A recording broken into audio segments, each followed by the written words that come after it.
खामोश मेहनत और सफलता की एक अद्भुत कहानी। रामपुर नाम का एक छोटा सा कस्बा, जहाँ की तंग गलियां हमेशा शोर और भीड़ से भरी रहती थी। इसी कस्बे के एक पुराने और जर्जर मकान में अभिनव अपने माता पिता के साथ रहता था।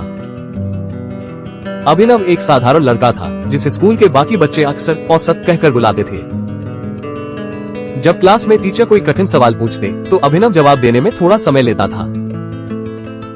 अभिनव की इसी धीमी रफ्तार का फायदा उठाकर समीर और उसके दोस्त उसका मजाक उड़ाते थे। समीर शहर के सबसे अमीर आदमी का बेटा था, जो अपने महंगे कपड़ों और घमंड के लिए जाना जाता था। समीर ने पूरी क्लास के सामने चिल्लाकर कहा, देख लो इस महान विद्वान को, जो फटी किताबों से दुनिया बदलना चाहता है। पूरी क्लास ठहाकों से गूंज उठी, लेकिन अभिनव के चेहरे पर न तो गुस्सा था और न ही कोई दुख।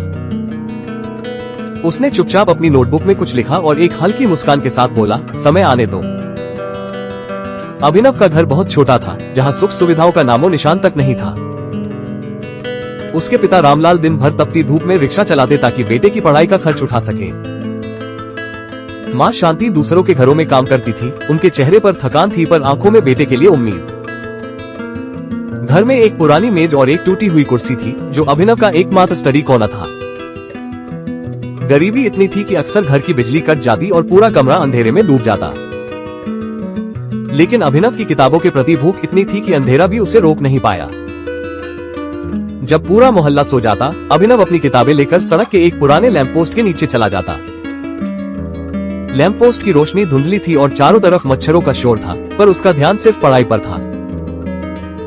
गाड़ियों का शोर और शहर की हलचल उसके लिए एक संगीत बन चुकी थी, जिसे वह नजरअंदाज करना सीख गया था। वो घंटों तक इतिहास, भूगोल और राजनीति विज्ञान के कठिन विषयों को गहराई से समझता रहता। लगातार लिखने के कारण उसकी उंगलियां पेन की स्याही से काली हो चुकी थी। उसका इरादा लोहे जैसा सख्त था और उसका लक्ष्य बिल्कुल साफ था, यूपीएससी की परीक्षा पास करना। जैसे जैसे समय बीता, अभिनव ने अपनी तैयारी को और अधिक व्यवस्थित और कठिन बना लिया। दूसरी ओर समीर और उसके अमीर दोस्त महंगे कोचिंग सेंटरों में दाखिला तो ले चुके थे, लेकिन उनका ज्यादा समय पढ़ाई के बजाय कैफे में गप्पे मारने और सोशल मीडिया पर बीतता था। समीर अक्सर अपनी स्टडी टेबल की फोटो खींचकर इंटरनेट पर डालता ताकि लोग उसकी तारीफ करें। वो अपनी पोस्ट पर हार्ड वर्क इन प्रोग्रेस जैसे कैप्शन लिखता, जबकि वो असल में पढ़ता नहीं था। समीर दुनिया को ये दिखाना चाहता था कि वो बहुत मेहनत कर रहा है, जबकि यह सब सिर्फ दिखावा था। इसके विपरीत अभिनव ने बाहरी दुनिया से अपना संपर्क लगभग पूरी तरह काट लिया था। उसने किसी को नहीं बताया कि वो रोज सुबह 4 बजे उठता है और पुराने नोट्स को दोहराता है। वो रात के 2 बजे तक जागकर कठिन विषयों का अभ्यास करता, बिना किसी की प्रशंसा की चाहत के। अभिनव ने अपनी मेहनत को एक गुप्त खजाने की तरह छिपा कर रखा था, ताकि शोर न मचे। एक दोपहर समीर ने अभिनव को शहर की पुरानी लाइब्रेरी के बाहर देखा। समीर ने व्यंग्य करते हुए पूछा, अरे ओ भविष्य के कलेक्टर, सुना है तू भी तैयारी कर रहा है? उसने आगे कहा, तेरा कोई अपडेट नहीं आता, कोई फोटो नहीं। क्या तू सच में पढ़ रहा है या सिर्फ ख्याली पुलाव पका रहा है? अभिनव ने समीर की बातों को अनसुना कर दिया और अपनी पुरानी साइकिल पर सवार होकर घर की ओर चल दिया। घर पहुंचकर उसने देखा कि उसके पिता रामलाल थकान से चूर होकर बरामदे में बैठे थे। अभिनव ने अपने पिता के पास जाकर उनके पैरों के पास बैठ गया और उनका हाथ थाम लिया। उसने मन ही मन संकल्प लिया कि वह अपने पिता के इस संघर्ष को एक दिन गौरव में बदल देगा। रात होते ही अभिनव फिर से अपनी मेज पर बैठ गया, जहां एक छोटा सा लैंप जल रहा था। उसने अपनी किताबों के बीच एक छोटा सा नोट लिखा था, मंजिल दूर है पर नामुमकिन नहीं। दूसरी ओर समीर अपने आलीशान कमरे में बैठा था, जहां वह अपनी नई महंगी घड़ी की फोटो ले रहा था। समीर ने सोशल मीडिया पर एक पोस्ट डाली, कड़ी मेहनत का कोई विकल्प नहीं होता, जबकि उसकी किताबें धूल खा रही थी। जैसे जैसे परीक्षा की तारीखें करीब आई, अभिनव की दिनचर्या और भी कठिन होती गई। वो कई बार भूख को नजरअंदाज करता ताकि वो एक अतिरिक्त अध्याय पूरा कर सके। उसकी माँ शांति अक्सर उसके कमरे में आकर चुपचाप उसके सिर पर हाथ फेरती और उसे हिम्मत देती। अभिनव ने अपनी तैयारी के अंतिम चरणों में खुद को दुनिया से पूरी तरह काट लिया था। उसने अपने पुराने फटे जूतों को देखा और महसूस किया कि ये जूते उसे उसकी गरीबी की याद दिलाते हैं, जो उसकी सबसे बड़ी प्रेरणा है। परीक्षा का दिन आया और अभिनव एक शांत मन के साथ परीक्षा केंद्र की ओर बढ़ा। परीक्षा केंद्र के बाहर समीर और उसके दोस्त घबराए हुए थे और एक दूसरे से टिप्स मांग रहे थे।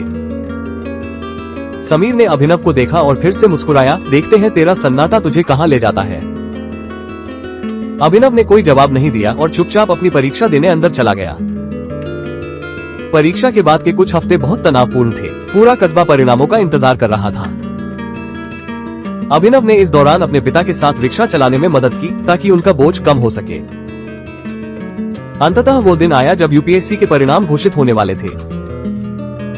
जैसे ही वेबसाइट खुली, अभिनव ने कांपते हाथों से अपना रोल नंबर टाइप किया। स्क्रीन पर नाम चमक रहा था, अभिनव शर्मा, ऑल इंडिया रैंक 18। अभिनव की आंखों से आंसू बह निकले। उसने तुरंत अपने पिता को गले लगा लिया। रामलाल की आंखों में खुशी के आंसू थे। उन्हें विश्वास नहीं हो रहा था कि उनका बेटा अब एक अधिकारी है। ये खबर जंगल की आग की तरह पूरे रामपुर कस्बे में फैल गई। समीर जब अपने फोन पर यह खबर पढ़ा तो उसके हाथ से फोन छूटकर गिर गया। वो सन्न रह गया कि जिस लड़के का उसने मजाक उड़ाया था, उसने वो मुकाम पा लिया जो वो खुद नहीं पा सका। अभिनव के छोटे से घर के बाहर अब लोगों की भारी भीड़ जमा हो गई थी। स्थानीय अखबारों ने अभिनव की कहानी को मुख्य पृष्ठ पर जगह दी, जिसमें उसकी सादगी की चर्चा थी। स्कूल ने अभिनव को मुख्य अतिथि के रूप में आमंत्रित किया, जहां उसे सम्मानित किया जाना था। जब वो स्टेज पर पहुंचा तो पूरा हॉल तालियों की गड़गड़ाहट से गूंज उठा। समीर भीड़ में सबसे पीछे खड़ा था। उसका सिर शर्म से झुका हुआ था। अभिनव ने माइक थामा और कहा, सफलता का शोर तब ज्यादा होता है जब मेहनत खामोशी से की गई हो। उसने समझाया कि दिखावे में ऊर्जा बर्बाद करने के बजाय उसे अपने लक्ष्य में लगाना ही असली जीत है। समीर ने अंततः महसूस किया कि असली मेहनत वो है जो अंधेरे में बिना किसी प्रशंसा की उम्मीद के की जाती है। अभिनव ने अपने माता पिता के चरणों में अपनी सफलता समर्पित की और पूरे कस्बे के लिए एक मिसाल बन गया।